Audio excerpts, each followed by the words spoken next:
Ibu, saudara-saudari yang dikasih Yesus, yang Anda sudah diberkati lewat channel Metanoia, jangan lupa ya subscribe, like, beri komen, dan juga bagikan kepada semua grup-grup di WhatsApp, di Instagram, di FB, dan seterusnya dan sebagainya, supaya Anda memberkati banyak orang. Dan jangan lupa tombol lonceng dipencet.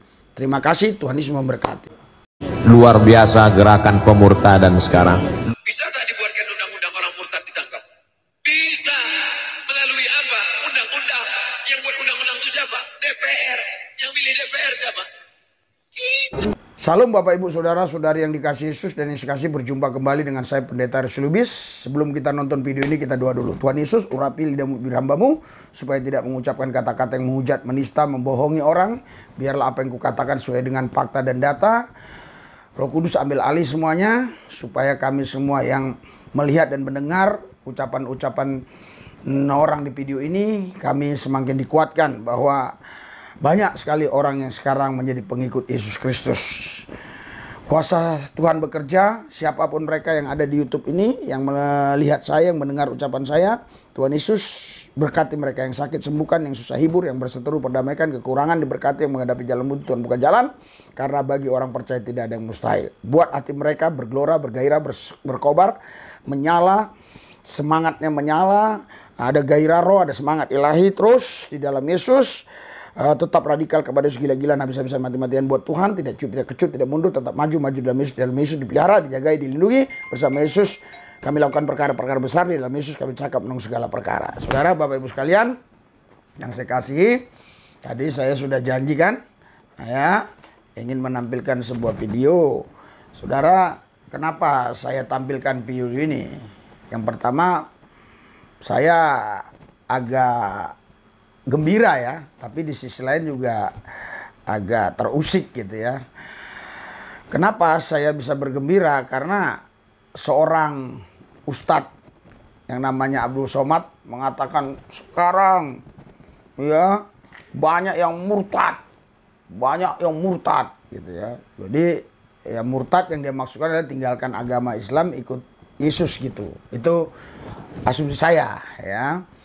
Nah, inilah yang saya banggakan gitu loh. Orang tinggalkan keyakinan apapun menjadi pengikut Yesus. Karena firman Allah bilang, ya, akulah jalan kebenaran dan hidup, tidak ada seorang pun yang sampai kepada Bapa di surga kalau tidak melalui aku. Jadi Yesus bukan salah satu jalan, tapi satu-satunya jalan. Terus kisah 4 ayat 12, tidak ada nama lain di kolong langit yang bisa menyelamatkan, hanya nama Yesus, ya. Jadi berarti Yesus bukan salah satu jalan, tapi satu-satunya jalan. Itu yang pertama yang berbahagia saya, bangga ya, kalau orang murtad dan ikut Yesus. Yang kedua, ya, di sini dia katakan, bisa nggak orang murtad itu dimasukkan penjara? Ini saya rasa ini frustasi ya. Si Pak Ustadz Abdul Somad ini merasa gagal ya.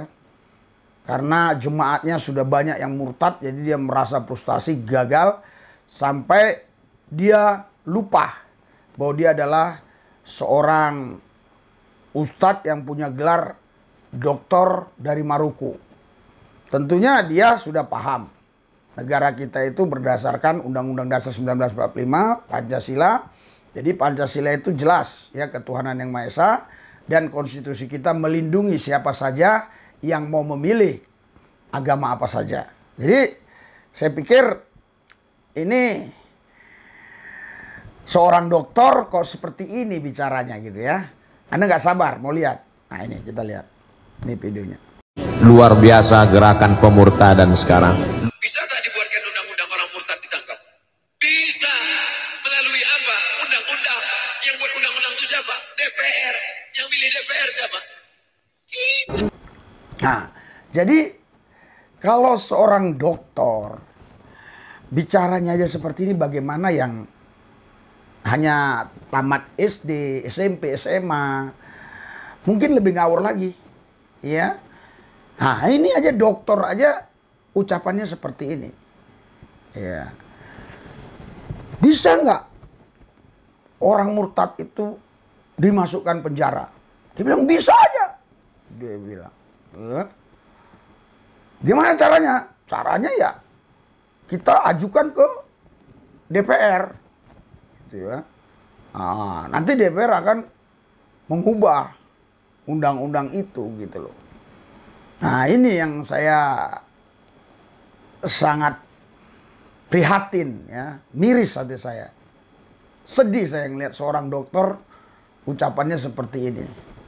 Gitu loh. Jadi mau buat undang-undang untuk menghapuskan undang-undang. Ya, atau mau buat peraturan untuk menghapuskan peraturan yang terdahulu. Bahkan bertentangan dengan hak asasi manusia. Kan kita ini diberi kebebasan untuk memilih, ya. Kita mau agama apa. Semua kita ini waktu lahir itu tidak disuruh memilih. Itu dipaksa oleh orang tua kita, agama kita apa. Misalnya, kalau orang tuanya Kristen pasti anaknya waktu lahir di akte lahirnya dibuat Kristen. Kalau Islam juga dibuat di akte lahirnya Islam.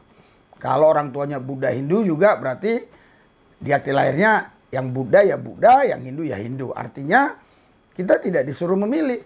Kita di situ waktu dilahirkan itu tidak bisa memilih, tapi dipaksa oleh orang tua kita. Beda dengan saya. Kalau saya memang waktu itu dipaksa orang tua saya untuk jadi Islam. Dengan kata lain, karena waktu saya lahir ditulis di akte lahir saya beragama Islam. Nah, tentunya karena saya agamanya Islam, ya saya sekolah di madrasah, sanawiyah, aliyah, dan mengikuti pengajian dan seterusnya dan sebagainya. Karena saya Islam. Memang begitulah. Dan sholat, ya, puasa, dan seterusnya dan sebagainya. Karena saya Islam, saya harus melakukan itu. Nah, tapi itu saya lakukan awalnya bukan dasar dari pilihan. Itu karena saya baca di akte lahir saya bahwa saya Islam.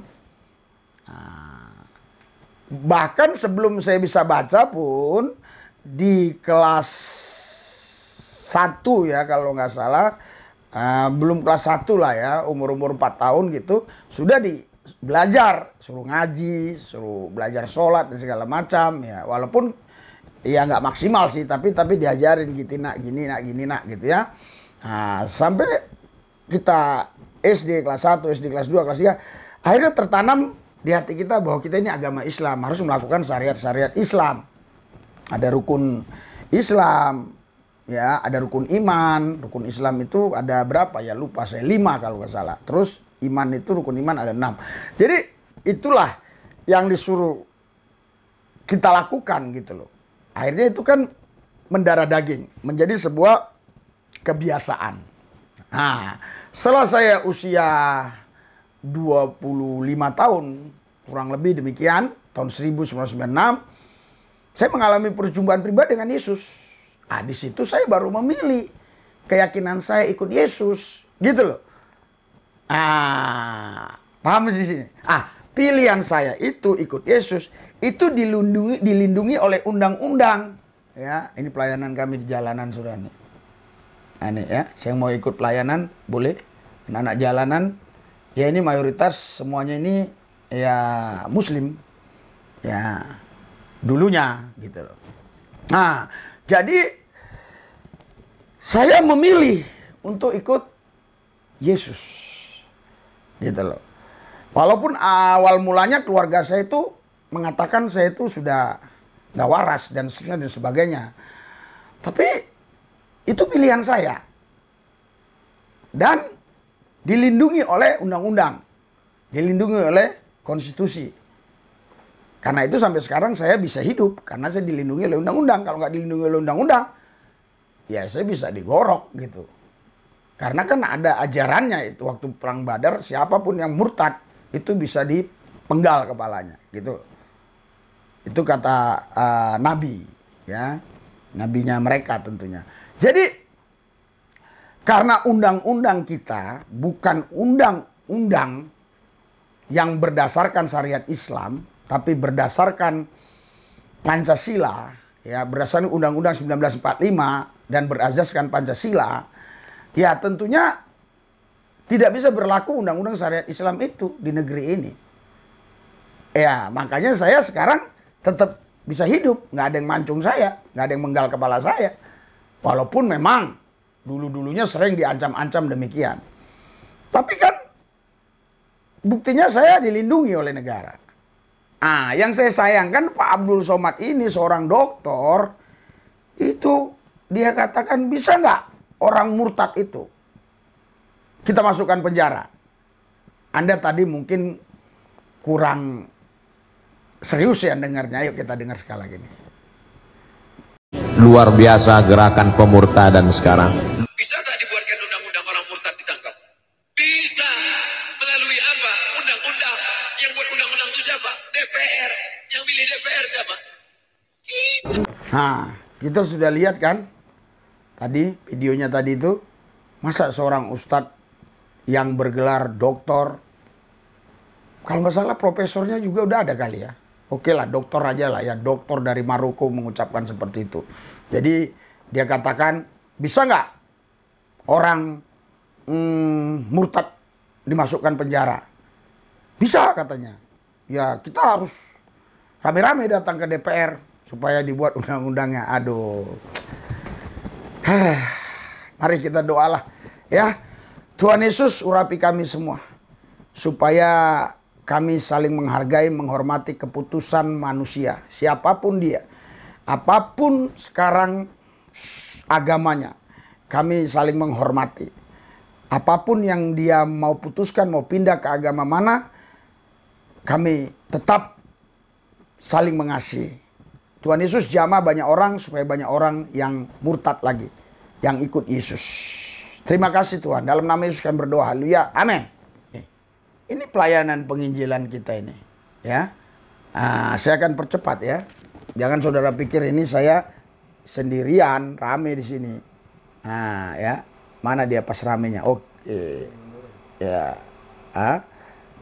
Oke, saya mundurin ya. Saya mundurin pas ramenya ya. Saya mundurin. Nih. Rame ya. Rame ya.